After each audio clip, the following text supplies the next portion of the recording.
Мне приснился сон. Сейчас.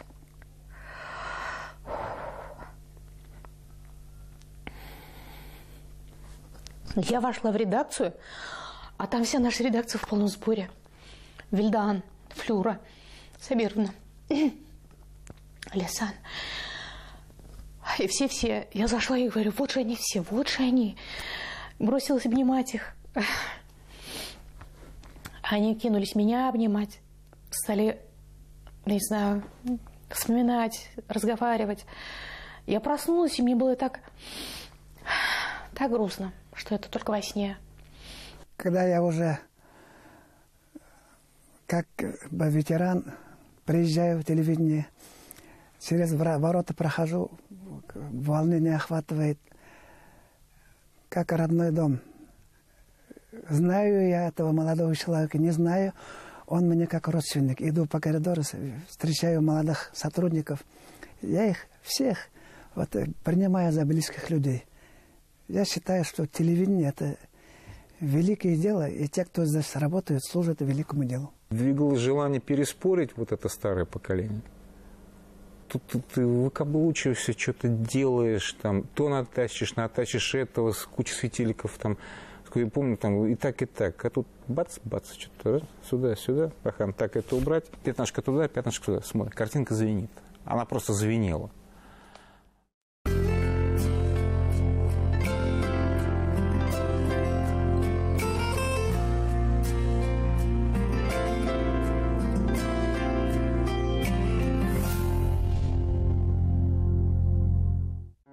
Листая памяти страницы, как будто смотришь старый фильм, пытаешься вглядеться в лица и вспоминаешь. Останавливаешься, понимая, как быстротечно время. Прошло-то всего или уже 60 лет.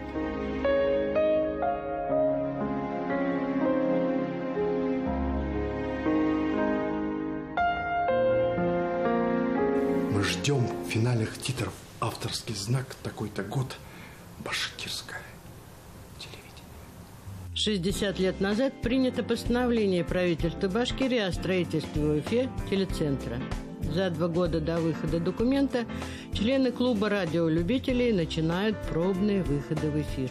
А в рядах энтузиастов наши будущие коллеги Константин Кравец и Ренат Амирханов. Наше телевидение переживает сейчас, или пережил 3 периода развития. Первый – это 60-70-е годы, а потом второй – 80-90-е годы, и сейчас вот 3-й период, мне кажется, так. Строительство башни и телецентра началось вот здесь, по адресу Уфа, Гафури 9. Начальником дирекции, а затем и директором телецентра назначен Эммануил Штейнберг. Именно он разместил молодежь, приехавшую со многих уголков страны, в зале 35-й школы. Такое вот общежитие. А потом добился строительства дома для сотрудников. А какие лица хорошие. Вот это вот, работники телевидения, все-таки телевидение, они когда вот в бытовой жизни, да, вот не в штанах, а в шортах встречаются, у них лица какие-то иконописные все. Например, уши накрашены, там у меня тоже нос тоже запудрен. Просто как бы душа поет, когда их видишь. Это вот они все. Уровень требований был другой. Отношение к профессии, отношение к коллегам, собственно, все это было другое. Вот я сейчас говорю об этом, и такое ощущение, я чувствую себя столетним старцем. Хотя это было все вот буквально вот пару десятков лет назад. Была какая-то этика корпоративная. Было заведено просто негласное правило, что если ты идешь по коридору, ты видишь, идут старшие коллеги, ты обязательно должен первый поздороваться. Это элементарно. Наше поколение, оно ведь выросло на этих вот башкирских передачах, на программах башкирского телевидения, которые там, я уж не помню, выходил, наверное, 1-1,5 или 2 часа. Вот эти вот веселые станции с Наилью Галиутдиновой, программа «Радуга», я говорю, это мы все так ждали, смотрели. Башкирские спектакли, ну там кино, ну все, вот, ну в башкирской деревне понятно, что там вот все это хотели смотреть наши родители, бабушки, и они все вместе собирались. Там у соседей, у кого телевизор не было, и смотрели. Ну и вот когда выходил уже где-то ближе к 10 часам Валерий Петрович, в эфир, это означало, что все, программа заканчивается, там уже все, до свидания, наша программа окончена, спокойной ночи. И я так уже, вот когда мы уже встретились с Валерием Петровичем, уже вот настолько это, ну, я не знаю, это, ну, дар судьбы, наверное, что я с таким человеком работала в свое время. Я сказала: Валерий Петрович, я так не любила, когда вы выходили в эфир в 10 часов, потому что это означало, что программа закрывается, что телевидение уходит спать. Фотография первого коллектива технических работников телецентра. 1959 год. Евгений Степанов, Вячеслав Казьминых, Светлана Ин Борисова, Ренат и Тамара Султанова, Сусанна Эмильевна Бахман. Кого-то узнаешь, иных и не знаешь. Это они осваивали новое оборудование, строя свой телецентр.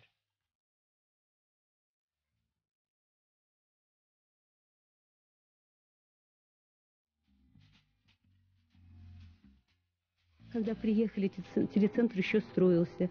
У нас вообще не было ни полов, ни оборудования.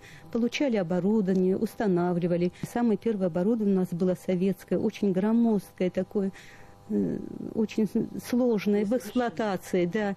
И у нас постоянно был стол загроможден блоками неисправными. В ремгруппе было очень трудно работать, потому что работы было очень много. Но все равно, несмотря на это, мы постоянно учились. У нас был руководитель службы Казьминых Вячеслав Михайлович. Он до этого работал на любительском телецентре. Он уже был знаком с телевидением. Вы знаете, оснащение башкирского телецентра, в общем-то, всегда было на высоте. И менялось несколько поколений оборудования. То есть начинался ведь телецентр с черно-белого оборудования. Потом, значит, вводилась программа центрального телевидения. До 1958 года же ее там не было. Потом, значит, релейки включились. Потом, значит, центральное телевидение пошло в цвете, и здесь оборудование заменилось на цветное. Это второе поколение уже было. Потом кинопроекционные аппаратные тоже были черно-белые. Впоследствии заменились на цветное телевидение, кино. И вот этот процесс шел постоянно. Новогодняя ночь 1959 года преподнесла уфимцам сюрприз. Сюрприз неожиданный. Пробную передачу с поздравлениями. В ней принял участие Мустай Карим.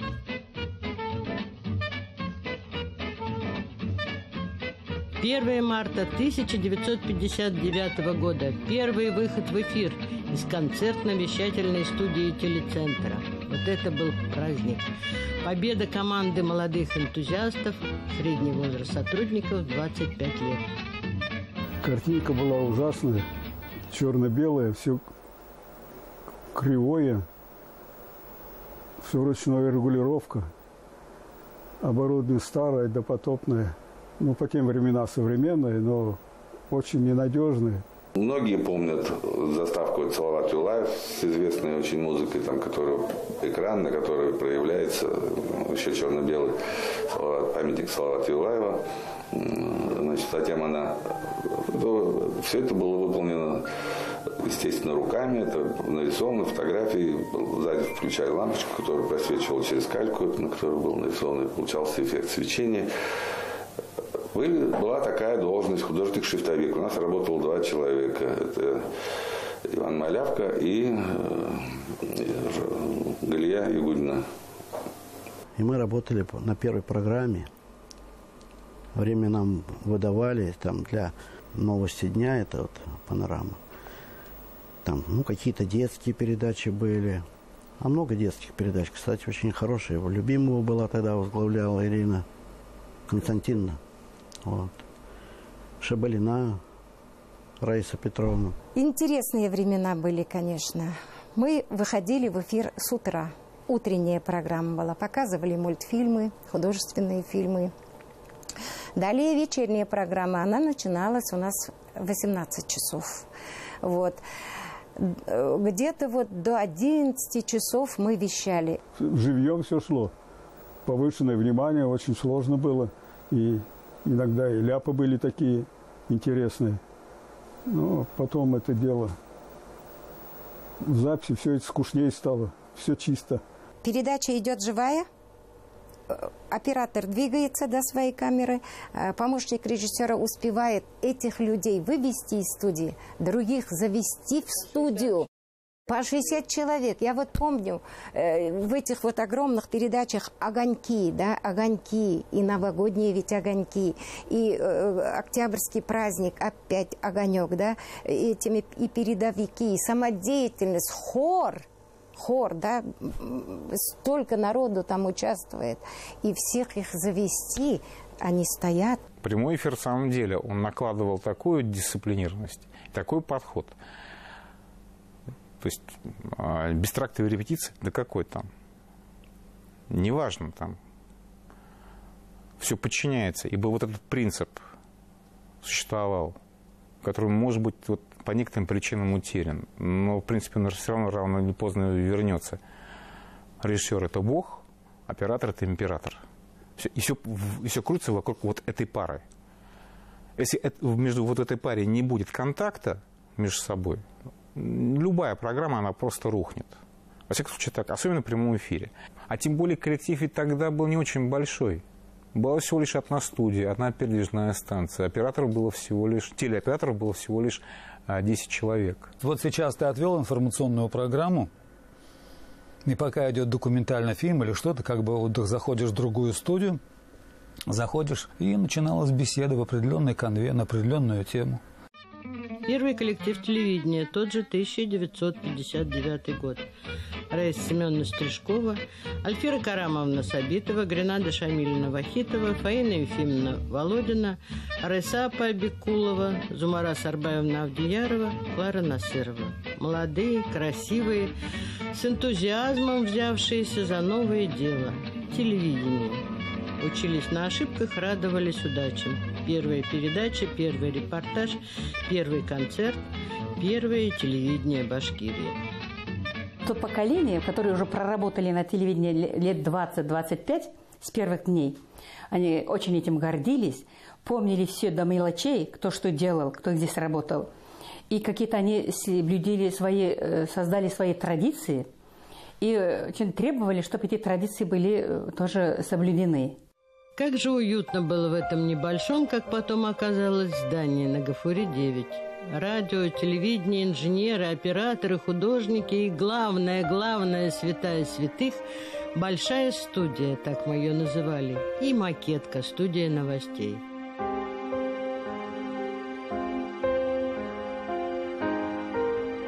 И подстраивался, достраивался, и строился, все расширялось. Вот этого здания, где мы сейчас запись производим, его не было. Здесь просто поле было. Вот. Все это на моих глазах. Когда проект готовился, и я какое-то участие принимал, тут с жителями боролись, потому что людям было не очень понятно, что расширяется, значит, будет какая-то радиация дополнительная. А это уже не было никакого, потому что это низкочастотное все. Когда я пришла на телевидение, здание вот телецентра только было. Одно здание, да? Вот второй этаж, там были вещание, радиовещание, вот выпуск вещания, центр у них, как говорится, да? У нас тоже на втором этаже там инженеры, там АСК, как мы их называли, да? И пульт, где сидят режиссеры, там вещают. А на третьем этаже сидели журналисты, режиссеры. И вот в одном здании все помещались. Все были живьем, с горшками. Детей привозили сюда. Ну, все как положено. И с кормежкой привозили сюда детей, потому что это же все в вечернее время было. Детей-то надо было и покормить, и напоить. Мокина Людмила Александровна, Султанова Тамара Николаевна. Все, в общем-то, были настолько заряжены на работу. Позднее построили новые здания. Творцы-телевизионщики поселились на 4-м этаже. 3-й стал домом радио, 2-й и 1-й отдали технарям. Монтажки, проявка, просмотровый зал. Роскошно. Правда, бежать в старое здание, особенно зимой на эфир, да с бобинами, пленок и кассетами, было ох, как нелегко, но поняли это лишь, когда построили переход между двумя зданиями. Бегать через улицу, морозы, снег идет, дождь идет. А куда идет? Надо же, здесь монтаж, а там эфир. Надо же было и сюда на монтаж успеть. принести пленку. И на эфир надо было принести пленку. Это же все очень сложно было. Степанов Евгений Михайлович, Кондаков Всеволод Александрович. Они тоже все дружно работали. Вместе и картинку выставляли, и опыта же не было на цвете особенно. Там все разное, там и светильники разные. На черно-белом телевидении можно было лампочку накаливания включать. Ну, обыкновенно, как вот эти, только большой мощности. А свет уже не терпел этих лампочек накаливания. Это только галогенные лампы. Как одна команда работали. Конечно, легче стало работать тогда, когда появились эти видеокамеры.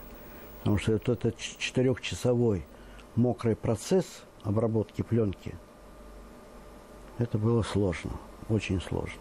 Тогда же часто трансляции, демонстраций были 2 раза в году. Я помню какой-то год, 7 ноября, 27 градусов было с пургой. Наш оператор Толя Семенов, по-моему, снимали, он там замерз.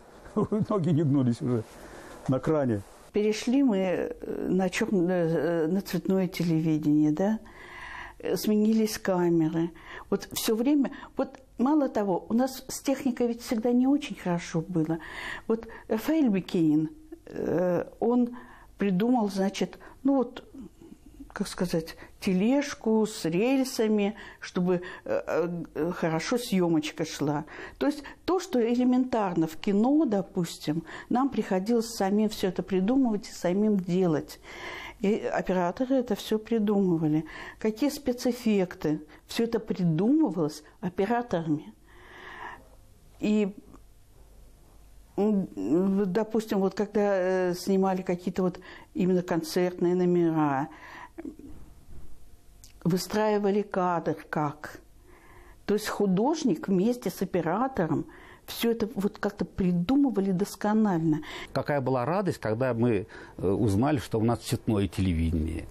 Какая была радость, когда появилась первые видеозаписи. Видеомагнитофона появились кадры 3ПМ, так называемые, выпускал Новосибирск. Мы изучали у себя, потом мы ездили в Москву, там изучали, учили, как нужно монтировать. Но это был большой прорыв. Радовались всему. Синхрон, то есть человек в кадре мог говорить «Ура!».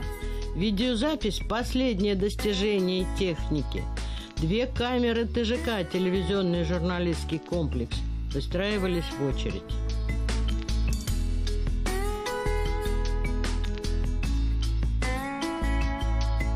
Телевидение, вот когда в самом начале, у нас было всего 2 студии. 2 студии. Одна якобы большая студия, всего 200 квадратных метров, а другая макетная дикторская. Маленькая комнатка, где могли только сидеть 2 диктора, и все. И вот в этой студии, в 200-метровой, площадки устанавливались, быстро менялись, поскольку живой эфир был, там 1, 2, 3 площадки, все это каким-то образом менялось, устанавливалось. Вот, а потом уже видеозапись пошла. Вот. И потом постепенно уже, конечно, стало расширяться. Это сейчас студия оснащена. А раньше 3 камеры. Причем не самые лучшие советские камеры, трубки тяжелые, требовали много света. Наверное, нужно было просто выйти за рамки любых технических возможностей, чтобы что-то из этого сделать. Я не знаю, дай бог, сейчас вот сделать такую картинку при этой технике, чего добивались они. При 2 магнитофонах на всю телестудию. Их было всего 2 монтажки. И не кассеты, и даже не сервер, и даже не флешки. Все фотографии должны были иметь сзади подпись главного оператора, что она проходит по техническим категориям под стандарт эфира. И там была написана фотография, подпись и паспортные данные Янушевского, там, фотооператора, кто снимал, и оператор был визировать выход в эфир эту фотографию. Это строго соблюдалось. Строго. Там же были фотофильмы такие в эфире.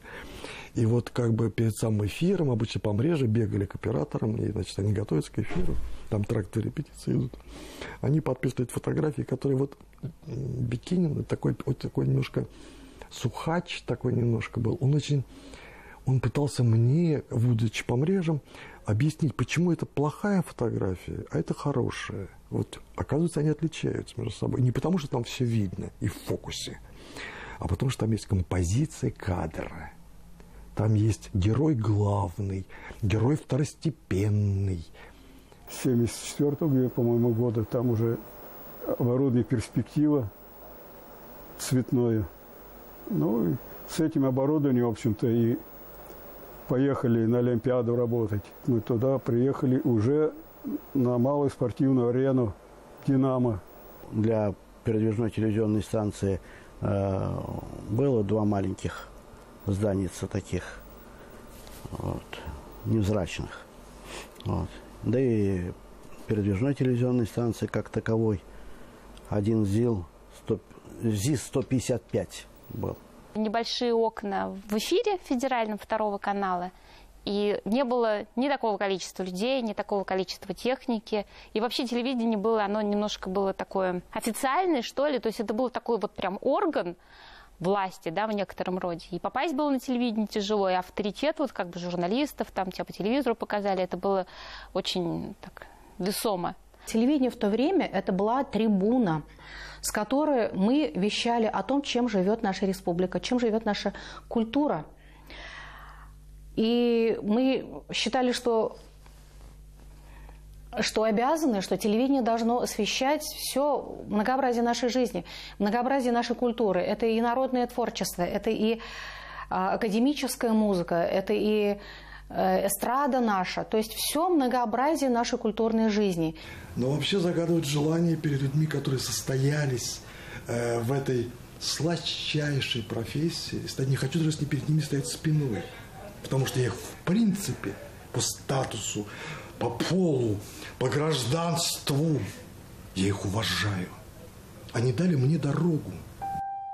Первым приказом от 1 марта 1959 года на должность ответственного редактора студии телевидения назначена Раиса Семеновна Стрижкова. Всю свою жизнь она отдала телевидению. 30 лет руководила главной редакцией художественных программ. Это была очень умная женщина. Она была не только главный редактор художественной редакции, но она была еще, понимаете, очень умный и образованный человек. И когда она что-то требовала, она настолько это делала обоснованно, настолько логично, она всегда все раскладывала по полочкам. У нее всегда все было понятно и ясно. Ну, человек не только как журналист она была талантливая, но как руководитель, скажем, редакции художественной, потому что мне с ней часто приходилось встречаться. Но она была еще и человек с большой буквы. Ее требования были очень высоки, и все это способствовало тому, что у нас передачи прекрасно получались.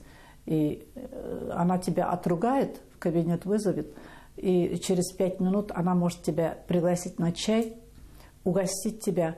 А через час я могу зайти и сказать: Раиса Семеновна, мне бы завтра вот отгул нужен. Наверное, был какой-то отбор тематический, потому что, в силу того, что Башкортостан, любимая республика моя, тем более в таком великом варианте отстроенном, вот такого вот давления я не испытывал, честно. Была просто жизнь, и были условия, в которых мы жили. Язык башкирского телевидения.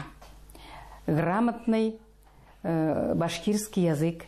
Грамотный не только произношение, там, описание, грамотный во всех отношениях. Потому что Фуад Биишев до телевидения работал в журнале «Ханек» и в газете «Башсовет Башкортостана». Я сама лично считаю его учителем своим. Иду одна, это апрель, солнце на улице, и он встречает меня. Он говорит: я, говорит, очень наблюдаю за тобой. Я, говорит, тебе одну вещь хочу сказать. У тебя все прекрасно получается. И будь увереннее. Ты прекрасно пишешь. У тебя хороший слог. Вы знаете, услышав эти слова, я как бы так окрылилась. Я, может быть, даже возомнила, что я такая уже хорошо пишущий человек уже. И прям побежала по лестнице, пришла, сижу вот так и думаю: так, а что он говорил обо мне? Вот это, вот это, вот это. Я вот настолько уважала этого человека, потому что не считаться с ним невозможно было. Он был знатоком своего дела. Это был прекрасный литератор, это прекрасный редактор, это был прекрасный человек. Но таких людей, я не знаю, редко встречается в жизни. На его столе всегда целая стопка была. Еще за несколько месяцев у него уже несколько этих текстов лежат. Но никто вот именно не ворчал в его адрес, потому что он настолько хорошо писал. Машинистки, помню, писали по 18, по 25 страниц текста на каждую его передачу, и хоть бы что кто ворчал. Если ты, например, или кто-нибудь другой принесет больше много текста, говорит, половина вода, зачем это нам? А вот Фиал, видишь, как принесет текст, зачитаешься. Целая, говорит, наука, целая, говорит, история. Как будто, говорит, прям целые романы читаешь. Вот, говорит, как надо писать. Это было то поколение, которое вот действительно до самозабвения были преданы своему делу. Они работали до ночи, круглосуточно. Они делали это телевидение. И, в принципе, с нуля же это все делали.